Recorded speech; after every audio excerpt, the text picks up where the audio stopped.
Washington, D.C. rarely freezes, but in January 2026, the temperature in the capital dropped to a record low. It was a cold that seeped through the limestone of the federal buildings and settled into the bones of the establishment, creating an atmosphere of brittle tension. The city felt like it was waiting for a bomb to go off, but the explosion, when it finally arrived, was silent. On January 20th, Donald J. Trump was sworn in for his second term, standing on the steps of a Capitol that had been fortified with steel fencing and biometric checkpoints. On January 23rd, exactly 72 hours later, the Department of Justice did something that defied every protocol of bureaucratic survival. They didn't just leak the Epstein files. They detonated them. For years, the public had been fighting for the release of the list. They wanted the black book, the flight logs, and the unredacted names of the powerful men who traded their souls for access to an island in the Caribbean. The media expected a redacted PDF, perhaps 500 pages of carefully sanitized legal jargon released late on a Friday news dump. What they got instead was a data catastrophe. At 9 a.m. Eastern Standard Time, the Department of Justice released 3 million pages of unredacted internal documents, court transcripts, email caches, and surveillance logs. This tactic is known in the intelligence community as a data flood. It is the precise opposite of censorship, but it achieves the same strategic goal. When you hide a needle in a haystack, the needle is hard to find. When you hide a needle in a stack of 10 million other needles, the search becomes a physical impossibility. The sheer volume of information paralyzed the news cycle instantly. CNN couldn't cover it. The New York Times couldn't parse it. The data was raw, disorganized, and deliberately chaotic. It was a digital labyrinth designed to exhaust the researchers before they could find the Minotaur at the center. But at the Crimson Files, we do not read with human eyes. We utilized a custom-built large language model, fine-tuned on forensic accounting and legal discovery, to ingest the entire 3 million-page corpus in 6 hours. We weren't looking for what was there. We were looking for the negative space. In intelligence analysis, the negative space is the data that should be there but isn't. It is the silence in the room. And in the January dump, the silence was deafening. Our semantic analysis revealed a statistical anomaly that is mathematically impossible to attribute to chance. We tracked the mention of 3 specific keywords: Clinton, Trump, and Musk. The name Clinton appears 14,203 times. The files detail dinners, flights, and meetings with obsessive, granular detail. The Department of Justice wanted us to see this. They wanted the public to feast on the carcass of the old establishment. The name Trump appears 402 times. But here is the glitch. Every single mention stops abruptly at the year 2005. There are 0 emails, 0 logs, and 0 phone records after the mid-2000s. The file doesn't just taper off. It is surgically severed, as if the timeline of reality was cut with a razor blade. And Musk? The name Elon Musk appears exactly 0 times in the main directory. But in the metadata, the digital fingerprints left on the files themselves, we found something terrifying. We found admin logs. We found evidence that files related to technology contractors and offshore server maintenance had been accessed and modified just 48 hours before the release. The January dump was not an act of transparency. It was a curated exhibition. The public was given a villain to hate, the old guard, while the new power structure scrubbed its own footprints from the snow. The release was a magic trick. Look at the left hand holding the Clinton files, so you don't notice the right hand hitting the delete key on the Mar-a-Lago server. The world thought the Epstein saga was ending. They were wrong. The cover-up didn't end with his death. It was just upgraded to an enterprise solution. While the media was drowning in the paper flood of the Epstein release, a far more dangerous operation was taking place in the physical world. It happened quietly, under the boring, beige guise of bureaucratic reform. On February 1, 2026, President Trump signed Executive Order 14099. The order formally established the Department of Government Efficiency, or DOGE. The stated mission was simple: cut the fat, slash the budget, streamline the federal workforce. It was sold to the American public as a necessary crusade to save taxpayer money. The face of this operation was the richest man in the world, Elon Musk. But efficiency is a double-edged sword. To cut the fat, you need to know where the fat is. To streamline the archives, you need access to the archives. Section 4, Paragraph C of the executive order contains a clause that went largely unnoticed by the press, buried deep in the legalese of administrative authority. It grants the commissioner of DOGE, Elon Musk, unrestricted administrative privileges over all federal data repositories for the purpose of auditing and consolidation. Read that again. Unrestricted administrative privileges. This is not a budget audit. This is a root-level takeover of the United States government's digital nervous system. At 2 a.m. on a Tuesday, black SUVs bearing the DOGE insignia pulled up to the J. Edgar Hoover building, the headquarters of the FBI. They didn't carry guns. They carried hard drives. The efficiency audit had begun. Musk's team of private contractors, engineers pulled from X, Tesla, and XAI, entered the server rooms that hold the deepest secrets of the American century. They have access to the Witness Protection Program database. They have access to the sealed indictments. And, crucially, they have access to the evidence control systems where the raw, unredacted Epstein materials are stored. Think about the conflict of interest. It is so massive it becomes invisible. The man who was subpoenaed by the U.S. Virgin Islands in the Epstein case is now the system administrator for the agency that issued the subpoena. We have spoken to a whistleblower, a mid-level sysadmin at the DOJ who was restructured out of his job last week. He describes a process called the Great Deletion. He told us that they aren't just archiving data. They are scrubbing it. They are running scripts that identify redundant files. But the criteria for redundancy isn't file size or age. It's keywords. Anything that implicates the current administration or its donors is being flagged as corrupted data and purged to save server space. This is the brilliance of the operation. If you burn the books, you are a fascist. But if you delete the files to save energy and optimize server load, you are a visionary. Elon Musk is not cleaning up the government. He is curating history. He is building a firewall around the president and himself. The efficiency mandate is the greatest evidence destruction operation in human history, conducted in plain sight with the applause of the shareholders. The fox is not just guarding the henhouse. The fox is redesigning the security system, turning off the cameras, and telling the farmer that he's doing it to save on the electricity bill. And on the servers deep below Pennsylvania Avenue, the digital ghost of Jeffrey Epstein is being exorcised, bite by bite, until the only thing left is the version of the truth they want you to believe. For over a decade, the narrative regarding Elon Musk and Jeffrey Epstein has been one of aggressive, litigious denial. When photos surfaced of the two men standing together, Musk dismissed them as photobombs.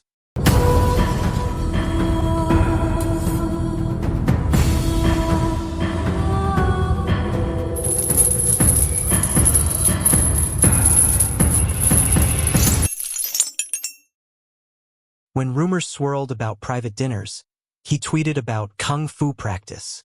The defense was always absolute. I barely knew him. I never went to the island. In the court of public opinion, this defense held because there was no hard evidence to the contrary, only whispers. But page 14,202 of the new Department of Justice release contains a digital artifact that shatters the denial into 1,000 irretrievable pieces. It is an email chain dated December 2012, buried inside a subfolder labeled Logistics/West Coast. The subject line is innocuous, the wildest party. The correspondence is brief, but its brevity implies a familiarity that is terrifying. Musk writes to Epstein, "What day will be the wildest?" It is a question that suggests he isn't looking for a business meeting or a philanthropic discussion. He is looking for the peak of the experience. Epstein's reply, sent 4 minutes later via his encrypted server on Little St. James, is chilling in its hospitality. The second or third would be perfect. The roster is full. I will come and get you myself. I will come and get you. This single sentence destroys the commercial flight defense. If Epstein picked him up in a private jet that wasn't filed on a commercial flight plan, a ghost flight operating under visual flight rules over international waters, There would be no public record, no FAA manifest, no trail. The email chain ends there. There is no confirmation of receipt, no thank you note. But the intent is written in digital ink. The denial is no longer a fact. It is a public relations strategy that has just collided with the reality of the archive. But here is where the story shifts from scandal to crisis.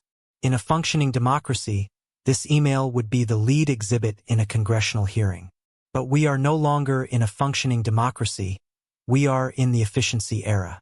The man who wrote that email, the man asking for the wildest day, is now the head of the Department of Government Efficiency. He is the man legally authorized to consolidate the Department of Justice's archives. Do you understand the gravity of this loop?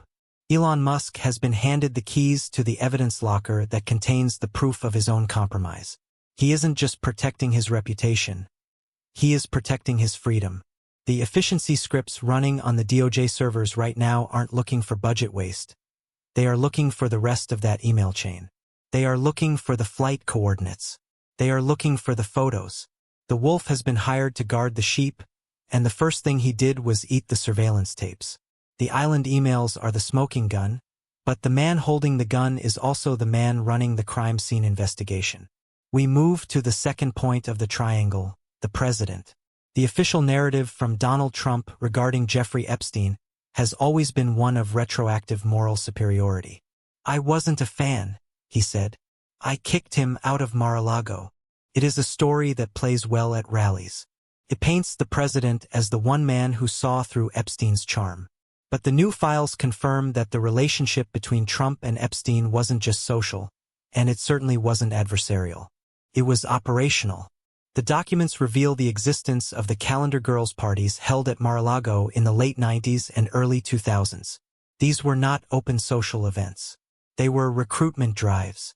The guest lists were curated by Ghislaine Maxwell, but the venue was provided by Trump. The synergy was perfect. Trump provided the glamour and the real estate. Epstein provided the girls and the leverage. It was a symbiotic relationship built on the mutual accumulation of compromise. But the most disturbing revelation in the new dump isn't the parties themselves. It is the cover-up of the investigation into them. Deep in the FBI's tip line database, a massive Excel spreadsheet containing thousands of calls from the public, we found a statistical impossibility. Between 2016 and 2024, dozens of specific, detailed tips regarding the Mar-a-Lago recruitment events were logged by field agents. These tips contain names, dates, and witness contact information. In the new release, every single one of these tips has been marked invalid/witness unreliable. The question is, who marked them? We traced the digital signature on the redactions. In a standard FBI database, a change is logged with the ID of the agent making the edit. But these edits do not have an agent ID. They are signed with an administrative override code, root_user_01. We ran a timestamp analysis on when this user account was created. It wasn't created in 2002. It wasn't created in 2016. The root_user_01 account was created on January 23, 2026, 3 days after the inauguration. This is the smoking gun of the administrative state. The president's team didn't just ignore the tips. They went back in time and invalidated them.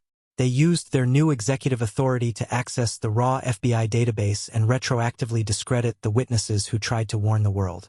This is retroactive immunity. It is the ability to edit the past to fit the needs of the present. The Mar-a-Lago server isn't just a physical machine. It is a metaphor for the new American reality, where the truth is a writable file, and the president holds the only keyboard. The tips are gone. The witnesses are marked as liars. And the history books are being rewritten by the very men who committed the crimes.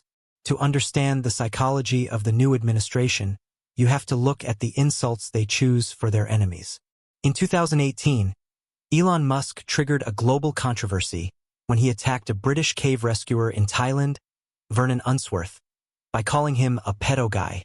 At the time, the media dismissed it as the erratic outburst of an overworked billionaire. They called it a PR disaster. But in the context of the new Epstein files, Psychologists and profilers are now viewing that moment through a much darker lens. Projection. Projection is a defense mechanism where an individual denies their own suppressed impulses by attributing them to others. Why was pedophile the specific insult Musk reached for when his ego was threatened? Why was that the chamber he loaded?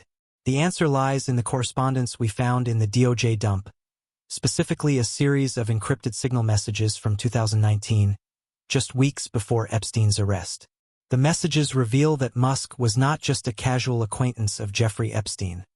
He was a student of his methodology. Musk wasn't interested in the girls, he was interested in the leverage.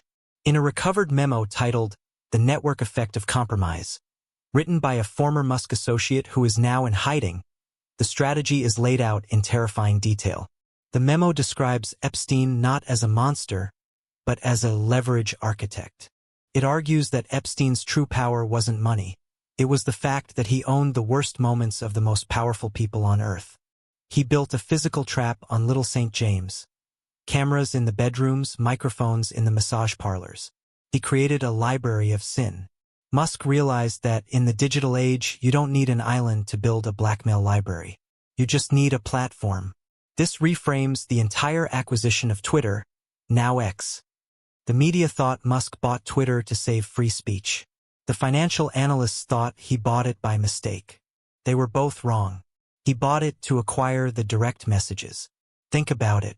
Twitter DMs are the modern equivalent of the pillow talk Epstein recorded. It is where politicians arrange affairs. It is where journalists leak sources. It is where activists organize protests. By taking the company private, Musk didn't just buy a social media app. He bought the digital black book of the entire Western ruling class. The projection tactic is his shield. By loudly attacking pedophiles and human traffickers in his public posts, by positioning himself as the savior of civilization, he creates a psychological camouflage.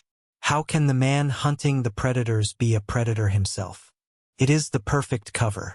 But the Crimson Files analysis of the X safety backend shows a disturbing pattern. The child safety algorithms on X are aggressively tuned to hunt down low-level offenders, but they have a hard-coded blind spot for specific high-value accounts. We found a whitelist, a list of accounts that are immune to the grooming detection scripts. Who is on that list? The names match the redacted entries in the Epstein flight logs perfectly. Musk didn't buy Twitter to clean it up.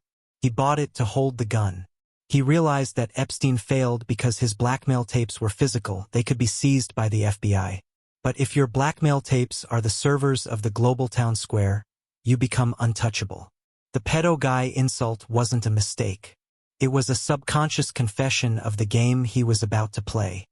He projected his own proximity to the crime onto a stranger, while he was busy building the machine that would ensure no one could ever accuse him of it again. The most deafening sound in 2026 is not the outrage of the public. It is the silence of the billionaires. Where is Reid Hoffman? Where is Bill Gates? Where is Sergey Brin? Where is the sanctimonious moral outrage of Silicon Valley? These are men who have spent the last decade positioning themselves as the guardians of liberal democracy. They wrote checks to stop Trump. They funded NGOs to fight trafficking. They lectured the world on ethics. And yet, as Elon Musk dismantles the Department of Justice and Donald Trump purges the intelligence agencies, these men are quiet. They are not giving interviews. They are not funding the resistance. They have retreated into their compounds in New Zealand and Hawaii. Why? The answer is found in file cluster 44B of the January dump. This cluster doesn't contain emails. It contains transaction IDs. It reveals a financial web that connects the PayPal mafia and the Microsoft elite directly to Epstein's post-conviction financial rehabilitation. We know Epstein didn't kill himself financially after 2008. He thrived. And he thrived because Silicon Valley kept taking his calls. The files show that Bill Gates didn't just have dinner with Epstein. He had a reputation management contract with him. Epstein was advising Gates on how to secure a Nobel Peace Prize. Reid Hoffman visited the island not for a party, but for a science funding summit. These men thought they were insulated. They thought their philanthropy washed their hands clean. But the January dump was a warning shot fired specifically at them. Notice what the DOJ released. They released the names of the tech titans, but they withheld the tapes. This is the Silicon Shield. It is a mutually assured destruction pact between the Trump administration, the executive, Elon Musk, the enforcer, and the rest of Silicon Valley, the hostages. The deal is simple. You let us rule, and we keep your files encrypted. If Reid Hoffman funds a super PAC to attack Trump's Doge Commission, the efficiency department will suddenly find a corrupted hard drive containing video of him on the island. If Bill Gates criticizes Musk's takeover of the FBI, a leak will emerge showing exactly what happened at those dinners in New York. The release of the January files was a calculated strategic move. It showed the world enough to terrify the billionaires, but not enough to destroy them. Yet, it put them in a state of permanent check. They are now paralyzed. They cannot move against the administration because the administration holds the master key to their destruction. This explains the strange, sudden shifts in corporate policy across big tech. Have you noticed how Google's search results have stopped suppressing right-wing content? Have you noticed how Meta has stopped fact-checking the president? This isn't a change of heart. It is a change of management, enforced by blackmail. The Silicon Shield effectively neutralizes the only class of people in America with the money and power to stop the coup. The tech oligarchy has been captured. They are no longer the masters of the universe. They are employees of the triangle. And their only job now is to stay silent, keep their heads down, and pray that Elon Musk doesn't get bored and hit upload. The most lethal weapon in modern warfare is not a hypersonic missile. It is a suspicious activity report, or SAR. These are the digital flags raised by banks when a transaction looks like money laundering, terrorism financing, or human trafficking. For decades, the Financial Crimes Enforcement Network, FinCEN, at the U.S. Treasury has guarded these reports in a database known as the FinCEN files. It is the deepest financial history of the American elite. It shows who moved money to the Cayman Islands at 3 a.m. It shows who wired $50,000 to a shell company in Ukraine. It shows the truth that tax returns hide. And as of February 4, 2026, that database has a new auditor. Under the guise of auditing the Federal Reserve and rooting out waste, the Department of Government Efficiency, DOGE, requested and received full read access to the FinCEN servers. The justification was bureaucratic genius. We cannot make the government efficient if we don't know where the money is going. Congress, paralyzed by the fear of the Epstein files, didn't even hold a hearing. They signed the authorization. The moment that digital handshake occurred, the power dynamic of the Western world shifted irrevocably. Elon Musk and Donald Trump now possess the Treasury key. To understand why this is catastrophic for the opposition, you have to understand how Jeffrey Epstein did business. He didn't pay for everything with bags of cash. He operated a complex web of LLCs, charitable trusts, and offshore accounts. He received consulting fees from billionaires. He received scientific grants from academics. He received retainers from politicians. Every single one of those transactions generated a SAR. The banks knew. JP Morgan knew. Deutsche Bank knew. They flagged the transactions, filed the reports, and buried them in the FinCEN vault. Now the vault is open. The Efficiency Commission is currently cross-referencing the Epstein flight logs with the Treasury transaction data. They are building a financial heat map of the Epstein network. They know exactly who paid for the fuel on the Lolita Express. They know who funded the construction of the underground complex on the island. They know which senator wired $100,000 to a modeling agency in Paris owned by Ghislaine Maxwell. This is why the political opposition has evaporated. A senator cannot stand up on the floor and demand an investigation into the president when the president's efficiency czar is holding a printout of that senator's bank transfers from 2014. The threat is silent but absolute. We are witnessing the weaponization of the banking system.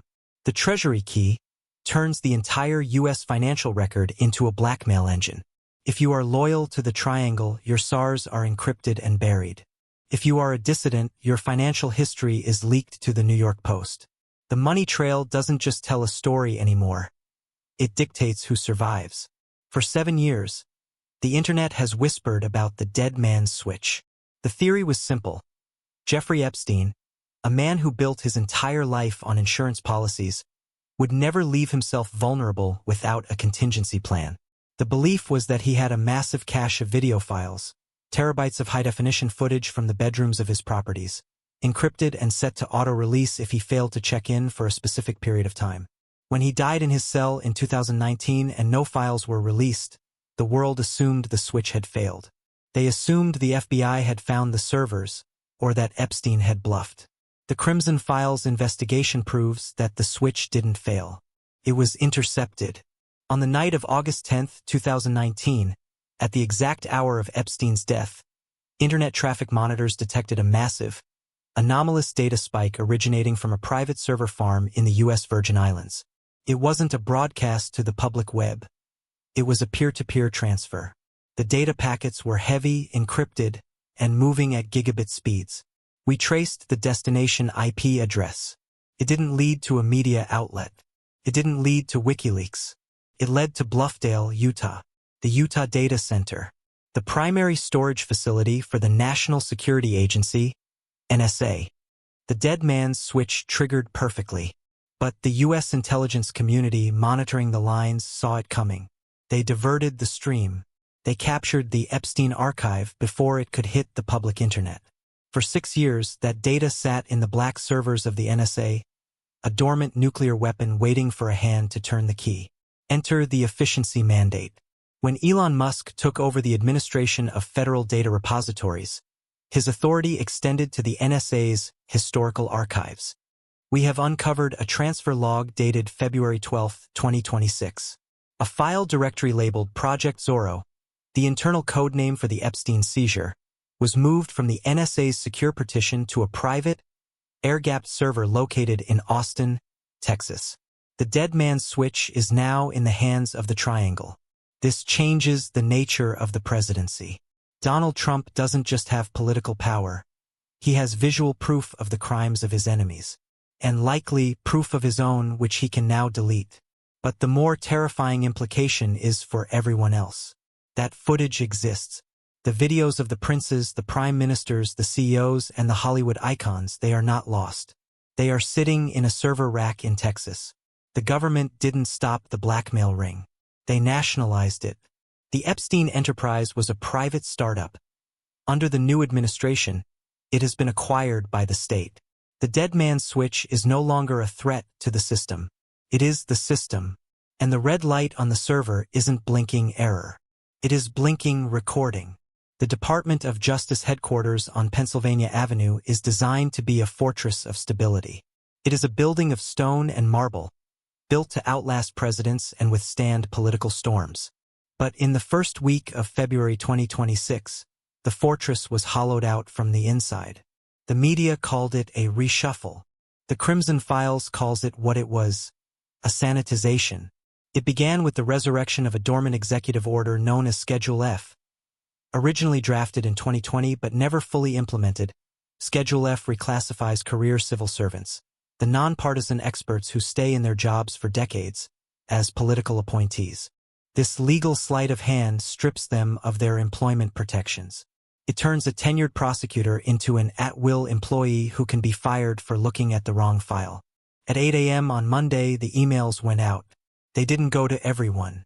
They went to a specific list of 40 senior officials in the Criminal Division and the Office of Public Integrity. These were not random names. These were the institutional memory of the department. These were the men and women who had personally handled the original Epstein plea deal in 2008, the Maxwell trial in 2021, and the ongoing Jane Doe investigations. They were the only people left in the building who knew where the physical bodies were buried. By noon, they were escorted out of the building by private security contractors bearing the Doge insignia. Their badges were deactivated. Their hard drives were seized. The replacements arrived the next morning. They were young, ideologically vetted, and handpicked by the new efficiency czar. We have obtained the internal onboarding documents for these new hires. They were not required to sign the standard non-disclosure agreements. They were required to sign a new loyalty oath to the executive branch, specifically acknowledging that unauthorized retention of historical data is a treasonable offense. This is the DOJ purge. It is the deliberate erasure of the human hard drive. You cannot scrub the files if the people who wrote them are still walking the hallways. By removing the career prosecutors, the administration has removed the witness to its own history. The new DOJ is not an agency of justice. It is a law firm with one client, the Triangle.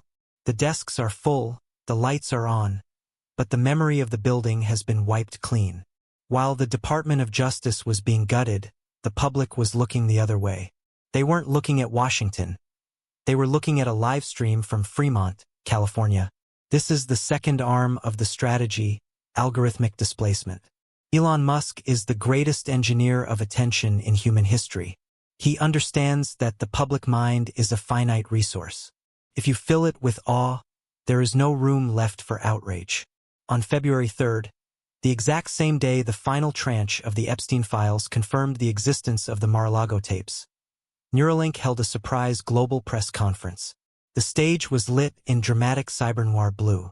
The music was thumping, and Elon walked out to announce the miracle, Project Blindsight. He brought out a patient, a man who had been blind for 20 years. The man blinked, looked at the crowd, and began to weep. He could see. The Neuralink chip was working. It was a moment of biblical proportion, streamed to 3 billion devices. The internet exploded. The trending topics on X were dominated by #miracle, #Neuralink, and #ElonSaves. The Epstein files? They didn't even crack the top 50. We ran a sentiment analysis on the X algorithm during the press conference. We found that posts containing the words Epstein, files, or trafficking were algorithmically throttled, downranked by 80% in visibility, while posts containing Neuralink and Vision were boosted by a factor of 10. This is not a coincidence. This is a flashbang grenade thrown into the public consciousness. Musk held the cure for blindness in one hand and the keys to the cover-up in the other. He released the miracle at the precise millisecond necessary to blind the world to the crime. It is the ultimate cynical trade. I will give you the future, but the price is that you must forget the past. The public cheered for the blind man who could see, unaware that they were the ones being blinded. The news cycle moved on. The outrage evaporated. And under the cover of the digital applause, the servers in Utah continued to delete the evidence, uninterrupted. The Neuralink distraction worked perfectly. The Triangle realized that you don't need to censor the truth if you can just make the lie more exciting. In the architecture of the Epstein conspiracy, there has always been one load-bearing pillar that remains standing, Ghislaine Maxwell. Since her conviction in 2021, the public has waited for the singer to sing. The assumption was logical.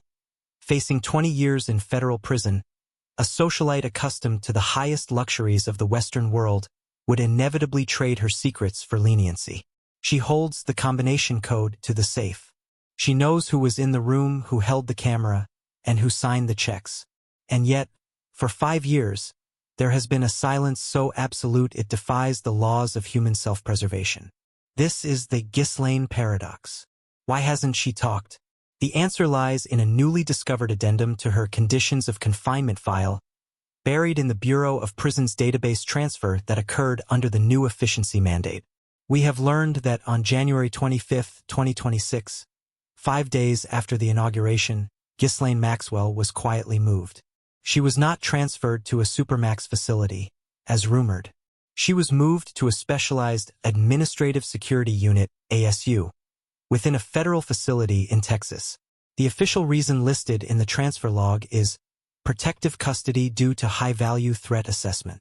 But a closer look at the facility manifests reveals a different reality. The ASU in Texas is not a punishment block. It is a ghost wing. It is soundproofed, isolated, and completely cut off from the general population. But crucially, it is outside the jurisdiction of the standard prison guard rotation. The unit is staffed by special deputized marshals, contractors operating under the Department of Justice's new Special Projects budget. The Crimson Files theory, supported by this transfer data, is that Ghislaine Maxwell has not made a deal with the prosecutors to reduce her sentence. She has made a deal with the administration to survive it. The paradox is this: as long as the old establishment, the Clintons, the royals, was in power, she was a liability to them, a loose end that needed to be cut. She was in danger. But under the new triangle, Trump, Musk, the new right, she is an asset. She is the ultimate witness against their enemies. But she is also the ultimate threat to them. This creates a mutually assured destruction dynamic. The deal is silence for comfort. The new conditions of her confinement are the payment. We have reports of unmonitored legal visits that last for 6 hours. Who are these lawyers? The visitor logs have been scrubbed by the DOJ efficiency audit, citing attorney-client privilege. But the timing suggests these are not defense attorneys working on an appeal. These are emissaries. They are negotiating the terms of the standoff. Ghislaine Maxwell is no longer a prisoner in the traditional sense. She is a state secret made flesh. She is being kept on ice. The administration keeps her comfortable and alive because she serves as a dormant weapon. If the political opposition ever tries to impeach the president or dismantle Musk's empire, the triangle can threaten to let Ghislaine speak. They can weaponize her testimony against the Democrats while ensuring she never says a word about Mar-a-Lago or the 2012 emails. She is the nuclear option in the political Cold War. The Ghislaine paradox is that she is safer in prison than she would be as a free woman. Inside the walls of the ASU, protected by the very men she once procured for, she is the most valuable piece on the chessboard. Her silence isn't a sign of loyalty. It is the terms of her lease on life. The narrative of the Epstein ring has always focused on the who, the famous names, the politicians, the princes. But the Crimson Files investigates the how. How did a college dropout turned financial advisor build a surveillance apparatus capable of compromising the global elite? Epstein was not a coder. He was not a network engineer. He couldn't set up the encrypted servers on Little St. James. He couldn't wire the massage rooms with pinhole cameras that fed into a remote cloud storage system. He needed help. He needed a technological architect. For years, this architect was a ghost. In the FBI files, he was referred to only as Individual CC1, Co-Conspirator 1. But the January dump contained a file that the scrubbers missed. It was a purchase order from 2011 for structural wiring and server rack installation at the residence in the U.S. Virgin Islands. The company listed on the invoice is Blue Wire Solutions, a boutique security firm based in Palo Alto. We dug into the corporate history of Blue Wire Solutions. In 2011, it was a small contractor specializing in high-net-worth privacy. But here is the connection that turns the triangle into a closed loop. In 2014, Blue Wire Solutions was acquired. It was bought out for an undisclosed sum by a holding company called X.com Holdings, a precursor entity that was later absorbed into Elon Musk's growing corporate empire. Do you understand the implication? The engineers who wired Epstein's island, the men who installed the cameras and set up the blackmail servers, are now employees of the same corporate ecosystem that runs Twitter, Tesla, and the Department of Government Efficiency. This entity is the shadow broker. The shadow broker isn't a person. It is a corporate lineage. The technical infrastructure of the Epstein enterprise was built by Silicon Valley talent. And that talent didn't disappear when Epstein went to jail. They were hired. They were absorbed. This explains why the surveillance tapes were never found by the FBI during the 2019 raid. The FBI was looking for physical tapes or local hard drives. But the shadow broker had set up a remote mirroring system. The cameras on the island weren't just recording to the basement. They were streaming to a secure cloud server managed by Blue Wire. When Musk's companies acquired Blue Wire, they acquired the archives. This changes the entire geometry of the conspiracy. It suggests that Elon Musk didn't stumble upon the Epstein compromat when he took over the government in 2026. It suggests he may have had access to the architecture of it for a decade. The shadow broker theory posits that the tech sector was not a passive observer of the Epstein ring, but an active participant in its construction. They built the trap. Epstein baited it. And now, the men who own the trap are running the country. The merger is complete. The government, the blackmail ring, and the tech platform are now the same entity. The shadow broker has stepped out of the shadows and into the Oval Office. In the dark mythology of the Epstein scandal, there is one artifact that has achieved the status of a holy grail. It is whispered about in newsrooms, traded as a rumor in intelligence circles, and terrified the political class for 2 decades. It is the 2002 tape. The existence of this recording has always been speculative, a ghost story used to explain the inexplicable loyalty between certain powerful men. But the January dump has changed the status of this object from myth to pending asset. Buried within the architectural blueprints of Epstein's Palm Beach mansion. Documents seized by the FBI in 2019, but only released in 2026. We found the wiring schematics for the guest wing. These schematics, dated October 1999, show a low-voltage wiring loop that connects the master bedroom, the massage parlor, and the library to a central recording hub in the basement. The installer notes explicitly mention pinhole aperture placement in the molding of the ceilings. This confirms what the victims have always said. The house was a studio. Every room was a stage. Every guest was an unwitting actor. We then cross-referenced this with the newly unredacted flight logs and the visitor entry book for the Palm Beach property. On November 14, 2002, the log shows a specific entry. Donald J. Trump arrived at the residence at 7:30 p.m. He departed at 10:45 p.m. The entry is signed by Epstein's house manager. This 3-hour window is the black hole of the Trump presidency. For years, the media asked what happened that night. Trump claimed he just stopped by to say hello. Epstein claimed they discussed real estate. But the wiring tells us that whatever happened, it was recorded. If that tape exists, it is the single most valuable political object on the face of the earth. It is the nuclear launch code for the American right wing. If it shows nothing but a boring dinner, the president is exonerated. But if it shows what the rumors suggest, if it captures the recruitment ritual that Epstein was famous for, then the President of the United States is compromised. This brings us back to the triangle. Why would Donald Trump allow Elon Musk to take over the Department of Justice's archives? Why give a tech billionaire root access to the evidence locker? Because the tape was never found by the FBI in 2019. The raids were too sloppy. The agents missed the remote server backups. The tape is digital. It is encrypted. It is sitting in a data lake that only a forensic AI can navigate. Trump needs Musk because Musk is the only man with the technical capacity to find the needle in the digital haystack and destroy it.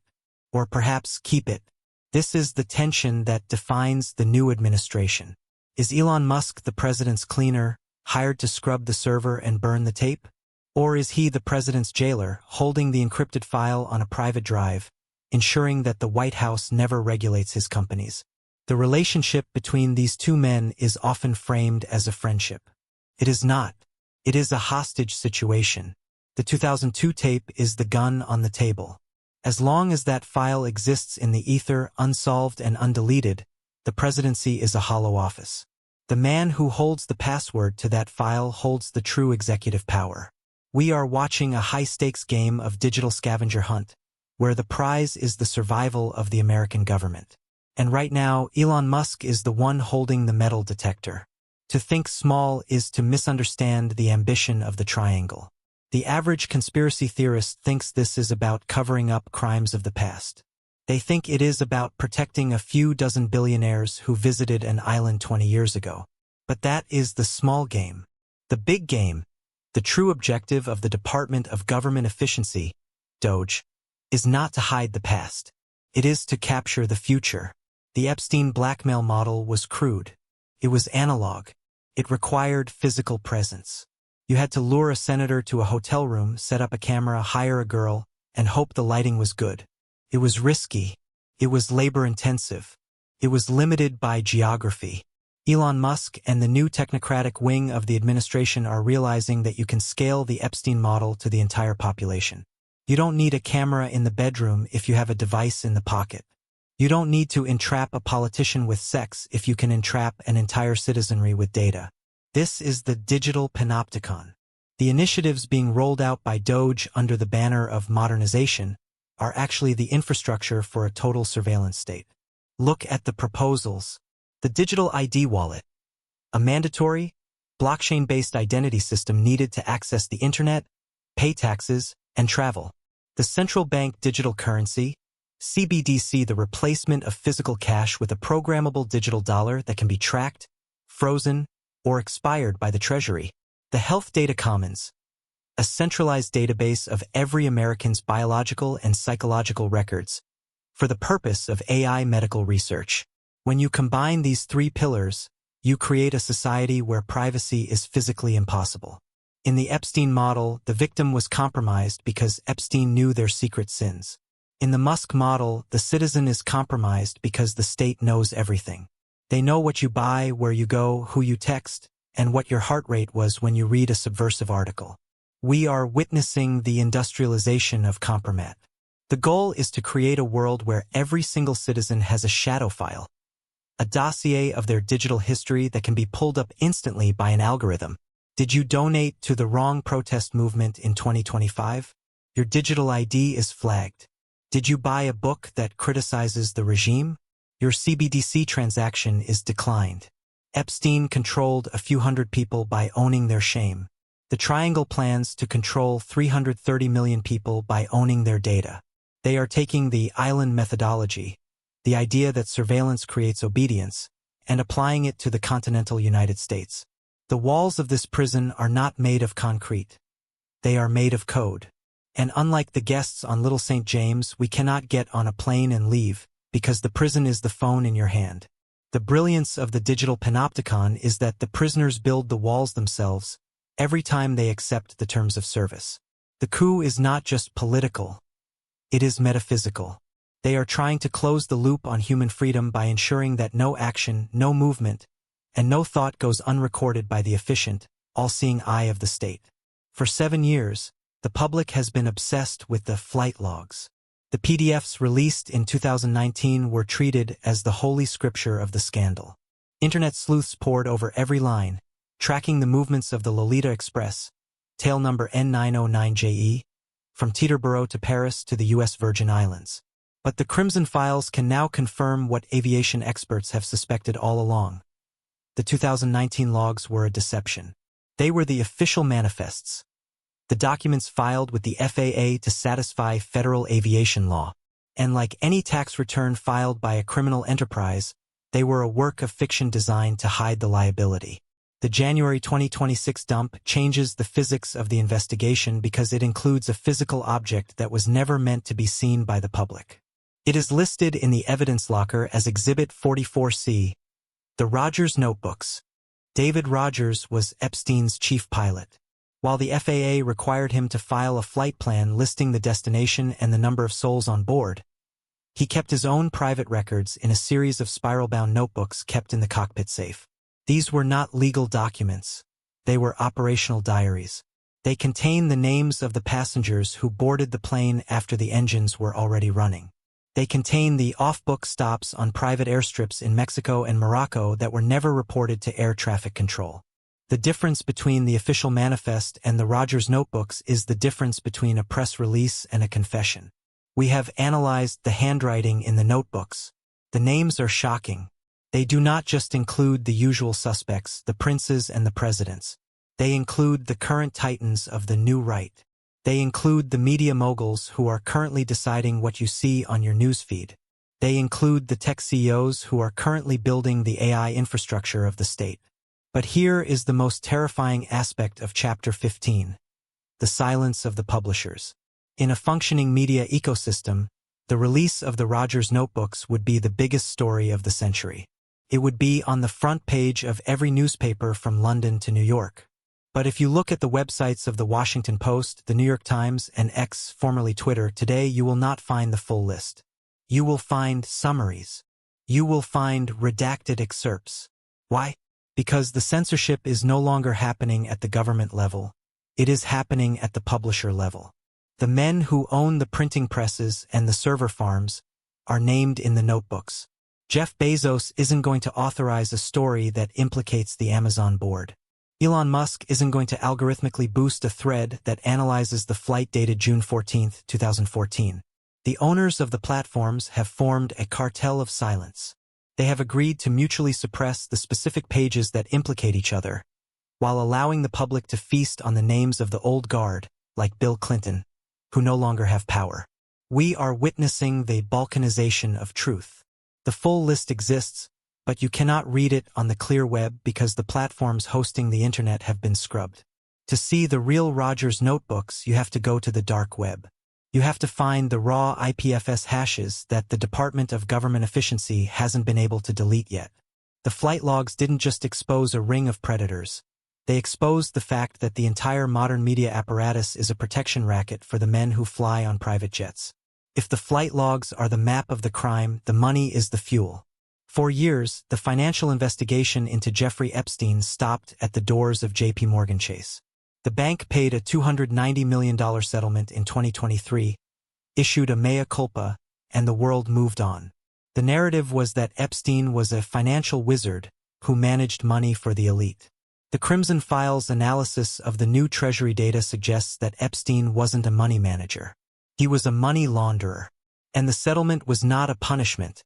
It was a silence fee.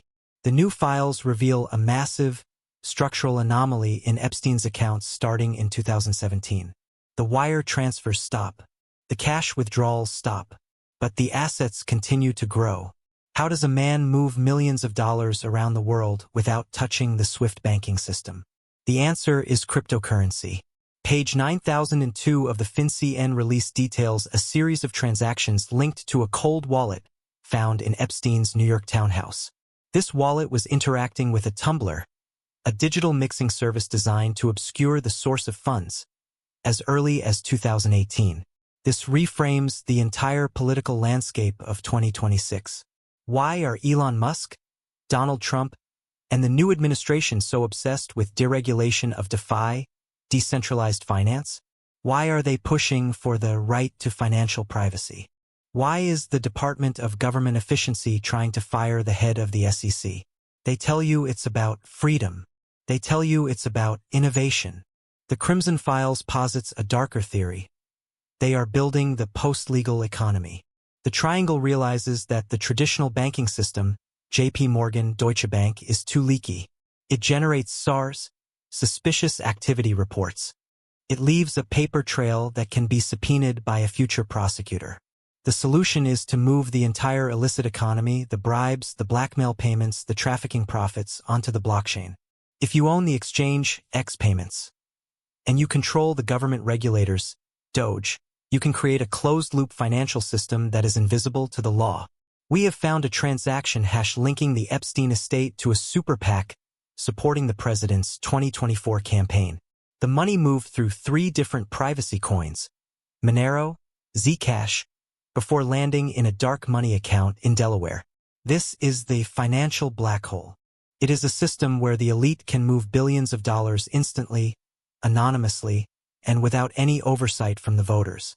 The crypto state isn't being built for you to buy coffee with Bitcoin. It is being built so they can pay for their crimes without leaving a receipt. The reason the Epstein money trail went cold wasn't because he stopped spending. It was because he switched to a currency that the FBI didn't know how to track. And now, the men who hold the keys to that currency are rewriting the laws to make sure it stays dark forever. It is 4 p.m. on February 2nd, 2026. While the world watches the markets react to the new efficiency measures, a courier from the Office of Legal Counsel has just delivered a sealed document to the National Archives. The media is expecting a press conference tomorrow regarding the release of the final 500 pages of the Epstein archive, the pages that contain the quid pro quo agreements. But the Crimson Files can confirm that the press conference will never happen. We have obtained a leaked draft of a presidential memorandum signed just 3 hours ago.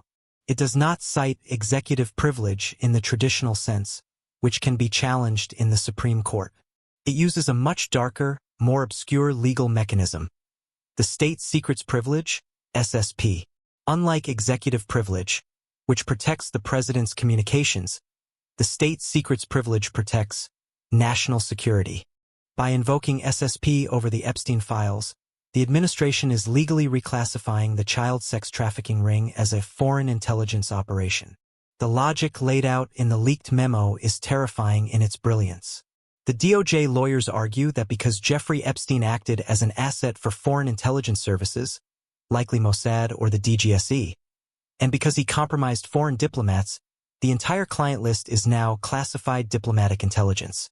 Do you understand what has just happened? As of this afternoon, the names in that black book are no longer criminal suspects. They are classified assets. To leak their names is no longer a violation of privacy. It is a violation of the Espionage Act. This move effectively grants permanent immunity to the American oligarchs on the list. If a prosecutor in New York tries to subpoena the unredacted files, the Justice Department can now intervene and dismiss the case solely on the grounds that litigation would expose state secrets. The judge doesn't even get to see the evidence. The case simply evaporates. The administration has found the ultimate loophole. They aren't denying the crimes happened. They are declaring that the crimes are a matter of national security and therefore cannot be prosecuted in a public court. The 500 pages haven't been destroyed. They have been moved to a SCIF, Sensitive Compartmented Information Facility, in the basement of the Pentagon. The truth is no longer hidden. It is weaponized. The president now holds the only key to the room where the skeletons are kept, and he has just legally ensured that no one else can ever open the door. We are tracking a massive, coordinated de-indexing event that began at midnight on February 1st. We call it the memory hole. Under the new digital safety guidelines issued by the Department of Government Efficiency, DOGE, yesterday, search engines and hosting platforms are required to deprioritize unverified historical claims that undermine institutional trust. This sounds like standard moderation. It isn't. Our analysis of the Google and X, Twitter, search results shows that specific queries are being surgically removed. Try searching for Trump Epstein 2002 party right now. Last week, you would have found 40,000 results, including archived blog posts, forum discussions from 2016, and old news articles. Today, you will find 3 pages of fact checks and context articles written in the last 48 hours. The primary sources are gone. The Internet Archive, Wayback Machine, is currently offline for unscheduled maintenance. We believe this is a lie. We have detected massive server traffic moving between the archive's San Francisco nodes and the Doge data center in Utah. They aren't fixing the archive. They are editing it. They are scrubbing the photos. They are scrubbing the old tweets. They are scrubbing the message board posts where victims first told their stories 10 years ago. This is the creation of a clean timeline.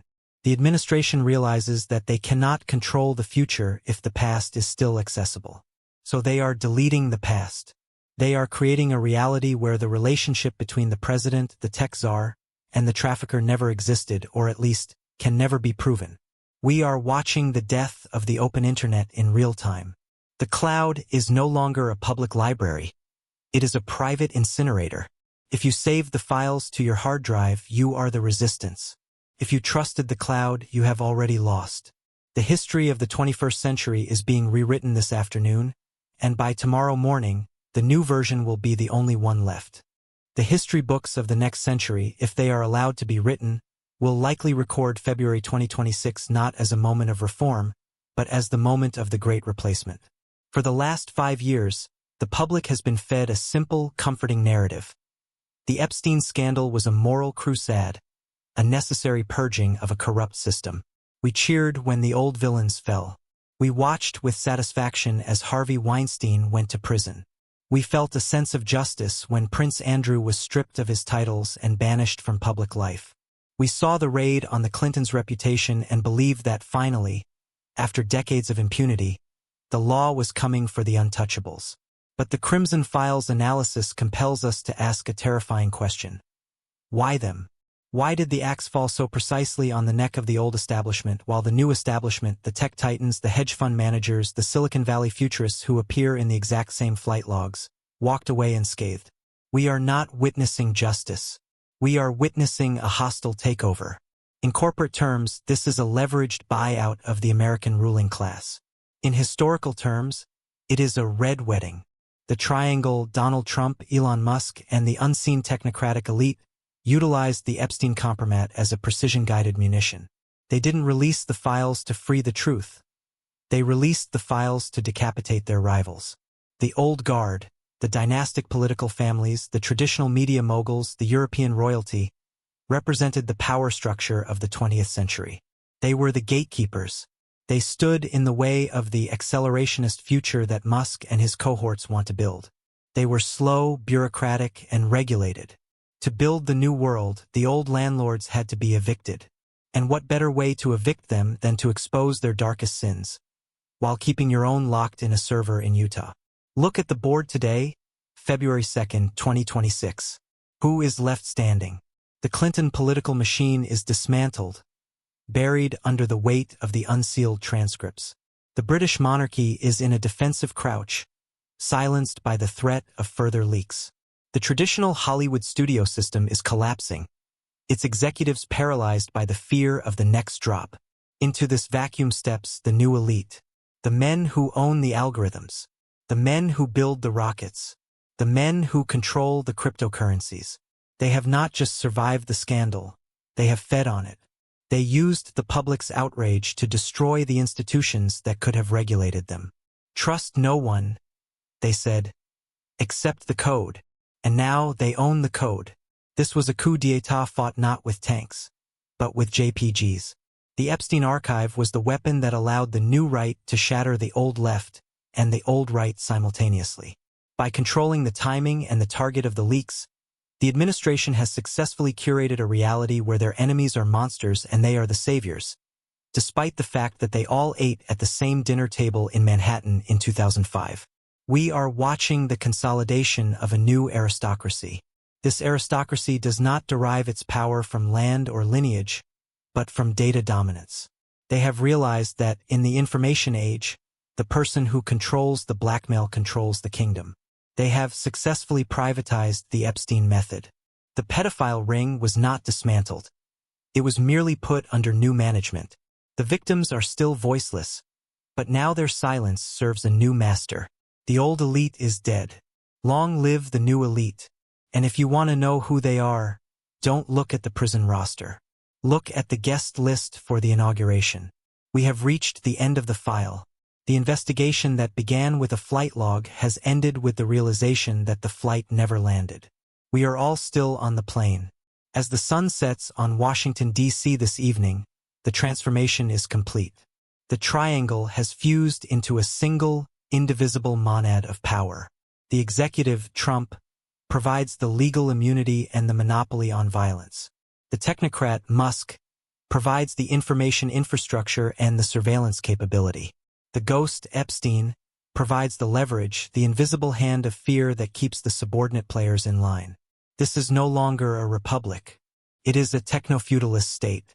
In the old feudalism, the serf worked the land in exchange for physical protection from the lord. In the new techno-feudalism, the citizen yields their data in exchange for digital access from the platform. You cannot leave the digital fiefdom. You cannot transact without the digital currency. You cannot speak without the digital town square. And the lords of this realm, the men we have tracked through these 20 chapters, hold the power of digital exile. If you cross the triangle, you don't just lose an election. You lose your identity. Your bank account is frozen by the efficiency algorithm. Your search history is leaked by the transparency initiative. Your reputation is deleted by the truth machine. The ultimate horror of the Epstein saga is not the crimes that were committed in the past. It is the precedent they established for the future. Jeffrey Epstein proved that if you compromise enough powerful people, you become above the law. Elon Musk and Donald Trump have taken that theorem and scaled it to the level of the nation-state. They have built a government that operates like a blackmail ring. Every senator, every judge, every general knows that the administration has the files. They know about the dead man's switch sitting in the Utah data center. They know about the treasury key. This is why there is no resistance. The silence you hear from Congress is not the silence of agreement. It is the silence of hostages. The American government has been captured by a group of men who realize that democracy is an inefficiency that can be solved with enough compromise. So what is the conclusion? The conclusion is that the good guys did not win. The bad guys did not lose. The smart guys just took over the racket. They cleaned up the crime scene, fired the police, and bought the building. We are now living in a reality defined by their parameters. The Crimson Files has attempted to map the boundaries of this new cage, but the map is already outdated. As we speak, the servers are scrubbing the history of how this happened. By tomorrow, this documentary might be flagged as unverified content. By next week, it might be gone. But you have heard it. The signal has reached you. You now possess the unauthorized history of the year 2026. The triangle relies on the darkness to function. They rely on you believing that the efficiency department is there to save money, not to bury evidence. They rely on you believing that the silence of the billionaires is due to shame, not fear. You are the only glitch left in their system. The data exists in your mind now. It is the only place where it cannot be deleted. Do not let them overwrite it. The Crimson Files is the only frequency left that is broadcasting the error in the simulation. We are tracking the glitch. We are watching the Watchmen. Subscribe to this channel. Turn on notifications. This is not a request for engagement. This is a survival instruction. Welcome to the resistance.